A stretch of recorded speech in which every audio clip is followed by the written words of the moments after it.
Hi friends, இப்போ நம்ம மகநீதி பார்க்க போகிறோம். மகநீதியில் வந்துட்டு உங்கள் சாப்பாடு வேறு லெவலில், உங்கள் சமையல்காரம்மா நல்லா சமைச்சிருக்காங்கன்னு சொல்லிட்டு இருக்க. அதுக்கப்புறம் உங்கள் குழந்தை சிரிக்குது, ஏமா சிரிக்கிறேன்னு சொல்லி கேட்டால், சமைச்சது சமையல்கார அம்மா இல்லை சமையல்காரர் அப்படிங்கிறாங்க. யார் அது அப்படின்னு சொல்லி பார்த்தா, உன்னோட சமையல்காரர் தான்மா.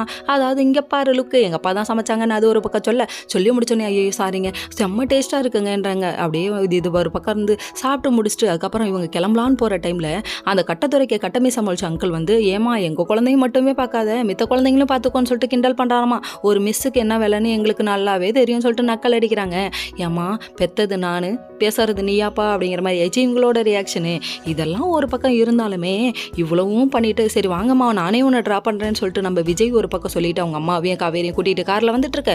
எங்கே பாருங்கள் இது ஆனில் இருக்குது, அங்கே பாருங்கள் அது ஆனில் இருக்குது, இதெல்லாம் ஞாபகம் வருது உனக்கு.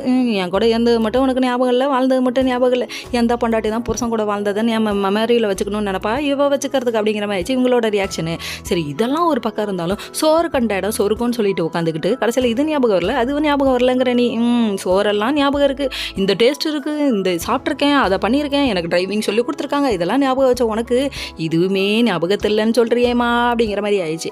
அதை விட ஒரு கொடுமை என்னன்னா, எனக்குன்னு ஒரு லவ் இருந்திருக்கும்னு சொல்லிட்டு விஜய்கிட்டே நீ சொல்கிற பாரு, அதை தான் கேட்க முடியல. என்னை தேடி அவன் வந்திருக்கணும்ல, ஏன் வரலை அப்படின்றாங்க. வந்தா தான் நீ மயக்கம் போட்டு பொசுக்கன்னு விந்துருவியே, அந்த ஒரு காரணத்துக்காக தாம்மா வரல அப்படிங்கிற மாதிரி ஆயிடுச்சு. சொல்லிகிட்டே வராங்க, கேட்டுக்கிட்டே வராங்க. ஓகே ஃப்ரெண்ட்ஸ், நெக்ஸ்ட் வீடியோவில்